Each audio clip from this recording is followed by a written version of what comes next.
All right, it's that time of year to talk some bracketology. Why not? If the season ended today, a few of those familiar faces will be on that top line. Starting with the Baylor Bears, the defending champs, still perfect on the season at 13-0.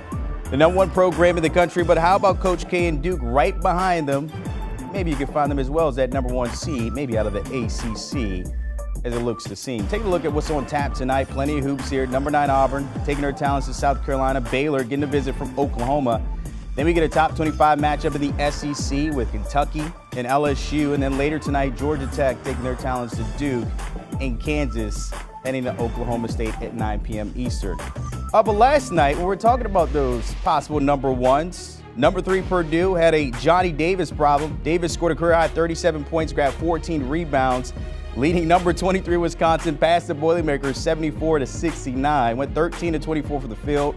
2 triples in that one, 9-12 from the free throw, 2 blocks and 2 steals. He became the first Division I player to lead his team in all 5 categories in a road win since Tim Duncan did it back in 1997. All right, let's break this all down. Jerry Palm jumping up on here on HQ this morning. Jerry, let's start there with Purdue. Taking a look at those top 4 seeds. After that loss to Wisconsin, are they still there for you when we're talking those top #1s? Oh, gosh, no. It's way too competitive at the top of the bracket for Purdue to stay on the top line. And, in fact, I wouldn't be surprised if I do Friday's bracket and Purdue's a 3. And it could be continuing to fall, too, if they don't figure out their perimeter defense problem. Johnny Davis just abused him last night. It was a special night for a great player already. But Purdue's perimeter defense has not been good most of the season. Their offense is so good most of the time it doesn't matter, but it sure mattered last night. All right, we'll see how the Boilermakers kind of rebound from that one. Let's look at the rest there. We're talking those #1s. Baylor still undefeated. They have been tested a few times this early in the season, but are they that clear-cut #1 for you? Oh, absolutely. No question. Baylor has been the best team in college basketball this season, and there's a gap between them and someone else. It's not like the gap we saw in college football between like Georgia, Alabama, and everyone else. It's not that big a gap, but Baylor has definitely been the best team in college basketball this season. It is a very clear #1.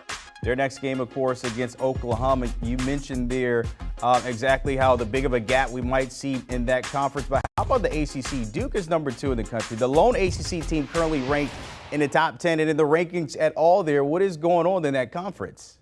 Yeah, it's just been really soft this year. North Carolina is a borderline top 25 team. I only have 2 other ACC teams in my bracket, one of which is Clemson in the last 4 in.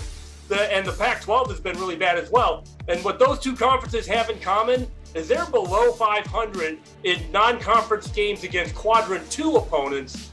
And if you're not doing well in that against that group of teams, you're going to have a hard time putting teams in the NCAA tournament. And other than Duke and maybe Carolina, nobody's really much of even a sure thing for an NCAA tournament bid. And if that group behind them beats each other up too much, it's actually conceivable Duke and Carolina could be the only 2 teams, although they do have to fill a 68-team field. Pac-12, they have 3 of the top 10, USC, Arizona, and UCLA. When you look at that, anybody there that can contend for a title and jump out to you out of those 3 there?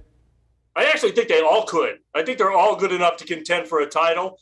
In terms of brackets, right now, USC has improved itself enough to get a higher seed. Arizona's the highest seed of the 3, and UCLA is up there as well. USC a little bit behind, and all 3 of those teams have had schedule disruptions due to COVID, like a lot of teams, but they've had it especially bad. So we haven't really seen the full, a full body of work even for this part of the season from those 3 teams. But then, just like the ACC, nobody else from the Pac-12 is in my bracket currently, and nobody else is a threat to make the bracket currently besides those 3 teams in that league. I want to look at the history here when it comes to winning titles since '98. Staying here with the Pac-12, let's just say it hasn't been great, Jerry. You see it there.